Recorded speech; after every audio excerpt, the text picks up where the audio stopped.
Linux command লাইনকে অনেকেই শুধু কিছু কমান্ড টাইপ করার জায়গা মনে করে, কিন্তু সত্যি বলতে এটা শুধু একটা টুল না, এটা আসলে একটা দারুণ শক্তিশালী ভাষা। আর আজ আমরা দেখব কিভাবে পাইপ আর ফিল্টারের মতো দুটো খুব সাধারণ জিনিস ব্যবহার করে একদম সাধারণ কমান্ডগুলোকেও অসাধারণ সব কাজে লাগানো যায়। তো চলুন আর দেরি না করে শুরু করা যাক। আজকের এই যাত্রায় আমরা প্রথমে কমান্ড লাইনের কিছু লুকানো ব্যাপার জানব, তারপর ডেটার প্রবাহকে কিভাবে কন্ট্রোল করতে হয় তা দেখব, আর সবশেষে ছোট ছোট টুল জুড়ে দিয়ে কিভাবে বড় বড় সমস্যার সমাধান করা যায় সেটাও শিখব। যখনই আমরা কোনো লিনাক্স কমান্ড চালাই, পর্দার আড়ালে একটা অদৃশ্য প্লাম্বিং সিস্টেম কাজ করে। চলুন এই সিস্টেমটা আসলে কি এবং কিভাবে এটা ডেটার আসা যাওয়া নিয়ন্ত্রণ করে সেটা একটু জেনে নেওয়া যাক। আচ্ছা, কখনো কি মনে হয়েছে যে যখন আমরা টার্মিনালে একটা কমান্ড লিখে এন্টার চাপি তখন ঠিক কি ঘটে? এর উত্তরটা কিন্তু লুকিয়ে আছে তিনটি স্ট্যান্ডার্ড ডেটা স্ট্রিমের ভেতরে। এগুলো হলো ইনপুট, আউটপুট আর এরর। তো প্রথমটা হলো স্ট্যান্ডার্ড ইনপুট বা সংক্ষেপে স্টিডিন। ডিফল্টভাবে যে কোনো কমান্ড তার ইনপুট নেয় আমাদের কিবোর্ড থেকে। যেমন ধরুন ক্যাট কমান্ডটা কোনো ফাইল ছাড়া চালালে ও কিন্তু চুপচাপ বসে থাকে, আমাদের টাইপ করার টেক্সটের জন্য অপেক্ষা করে। এটাই হলো স্টিডিন।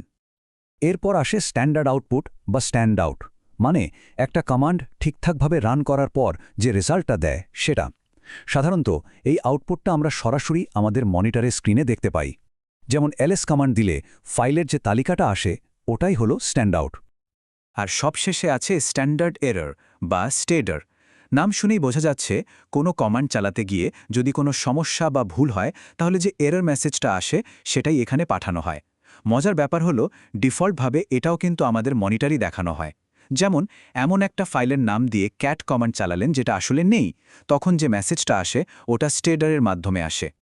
বেশ, আমরা তো ডিফল্ট ডেটা স্ট্রিমগুলো সম্পর্কে জানলাম, কিন্তু আসল মজাটা তো হলো এগুলোকে নিজের নিয়ন্ত্রণে আনা। এখন আমরা দেখব কিভাবে এই ডেটার স্রোতকে নিজের ইচ্ছেমতো অন্যদিকে ঘুরিয়ে দেওয়া যায়। ডেটার এই প্রবাহকে কন্ট্রোল করার জন্য আমাদের হাতে মূলত ৩ ধরনের অপারেটর আছে। ইনপুটের জন্য লেস দ্যান সাইন, আউটপুটের জন্য গ্রেটার দ্যান সাইন, আর এররের জন্য two greater than sign. Input redirection দারুণ একটা জিনিস। এটার মাধ্যমে আমরা একটা কমান্ডকে বলতে পারি, শোনো, কিবোর্ড থেকে ইনপুট নিও না, বরং এই ফাইলটার ভেতর যা লেখা আছে সেটাকে তোমার ইনপুট হিসেবে ধরে নাও। যেমন এই উদাহরণে ক্যাট কমান্ড test1 ফাইলের ভেতরের সব লেখা পড়ে স্ক্রিনে দেখিয়ে দেবে। এখন আউটপুট রিডাইরেকশনের ক্ষেত্রে দুটো খুব কাজের চিহ্ন আছে। একটা হলো সিঙ্গল গ্রেটার দ্যান সাইন, এটা দিয়ে আউটপুট একটা ফাইলে সেভ করা যায়। কিন্তু এখানে একটা ব্যাপার আছে, ফাইলটা যদি আগে থেকেই থাকে তাহলে কিন্তু ওর ভেতরের সব কিছু মুছে গিয়ে নতুন ডেটা সেভ হবে, মানে ওভাররাইট হয়ে যাবে। অন্যদিকে যদি ডাবল গ্রেটার দ্যান সাইন ব্যবহার করা হয় তাহলে আর পুরনো ডেটা মুছে যাবে না, নতুন আউটপুটটা ফাইলের একদম শেষে গিয়ে যোগ হবে। একে বলে অ্যাপেন্ড করা। তো ফাইল রিডাইরেকশন তো খুবই কাজের, কিন্তু সবসময় তো আউটপুট একটা ফাইলে সেভ করে রাখার দরকার হয় না, তাই না? কি হবে যদি আমরা একটা কমান্ডের আউটপুটকে ফাইলবন্দি না করে সঙ্গে সঙ্গে অন্য কোনো কাজে ব্যবহার করতে চাই? ঠিক এখানে ফিল্টারের ধারণাটা চলে আসে। এবার তাহলে পরিচিত হওয়া যাক ফিল্টারের সঙ্গে।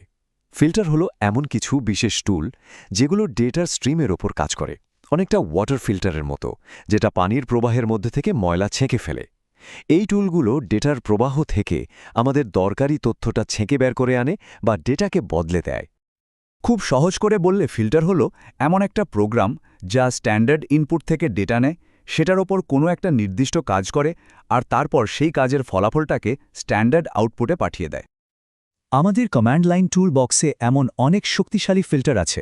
যেমন গ্র্যাপ ব্যবহার করা হয় কোনো নির্দিষ্ট শব্দ বা প্যাটার্ন খোঁজার জন্য, WC দিয়ে লাইন, শব্দ বা অক্ষর গোনা যায়, কাট দিয়ে ডেটার একটা নির্দিষ্ট অংশ কেটে বের করা যায়, TR দিয়ে এক অক্ষরকে অন্য অক্ষরে বদলে ফেলা যায়, আর সোর্ট দিয়ে তো নাম শুনেই বোঝা যাচ্ছে, ডেটা সাজানো যায়।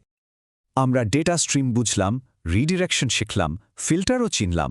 এখন সময় হয়েছে সেই জাদুকরি জিনিসটা দেখার যা এই সবগুলোকে একটা সুতোয় গেঁথে ফেলে, আর সেটার নাম হলো পাইপ।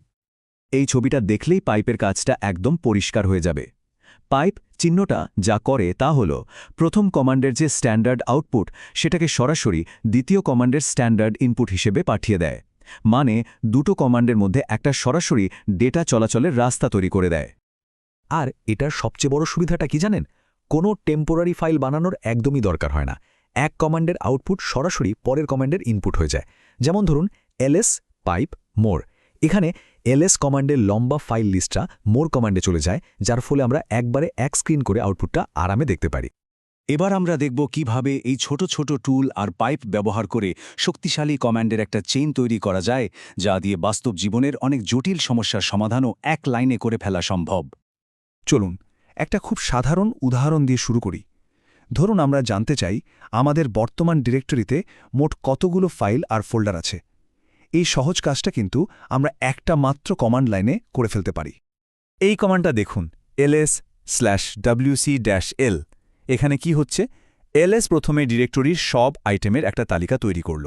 এরপর পাইপ অর সেই পুরো তালিকাটা wc-l কমান্ডের কাছে পাঠিয়ে দিল। আর wc কি করল? ও শুধু তালিকাটার লাইন সংখ্যা গুণে আমাদের ফাইনাল রেজাল্টটা দেখিয়ে দিল। ব্যাস, এক লাইনে আমরা জেনে গেলাম মোট কতগুলো ফাইল আর ফোল্ডার আছে। আচ্ছা, এবার একটা আরেকটু জটিল উদাহরণ দেখা যাক, কেমন? ধরুন আমরা শুধু সেই ফাইলগুলোর নাম দেখতে চাই যেগুলোতে এক্সিকিউট পারমিশন দেওয়া আছে। এই লম্বা কমান্ডটা ঠিক সেই কাজটাই করে। দেখুন ধাপে ধাপে কি হচ্ছে। প্রথমে ls-l দিয়ে আমরা ফাইলের সব ডিটেলস পেলাম। এরপর পাইপ দিয়ে সেই আউটপুটটা চলে গেল গ্রেপের কাছে। গ্রেপ কি করল? ও শুধু সেই লাইনগুলোকেই রাখলো যেগুলোতে এক্সিকিউট পারমিশন আছে। আর সব শেষে কাট কমান্ড সেই ফিল্টার করা লাইনগুলো থেকে শুধুমাত্র 9 নম্বর কলামটা, মানে ফাইলের নামটা বের করে আনলো। দেখেছেন কিভাবে একটার পর একটা ফিল্টার ডেটাটাকে ছেঁকে একদম আমাদের দরকারি তথ্যে পরিণত করল? এটাই হলো পাইপলাইনের আসল জাদু। এই স্লাইডের কথাটাই আসলে পাইপ আর ফিল্টারের মূল দর্শন।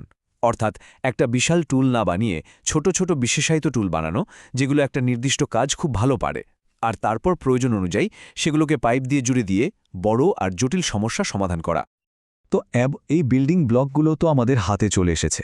কমান্ড লাইনের এই নতুন সুপার পাওয়ার ব্যবহার করে এবার কোনো জটিল সমস্যা সমাধান করা যায় সেটা ভাবার পালা। সম্ভাবনা কিন্তু সত্যি অফুরন্ত।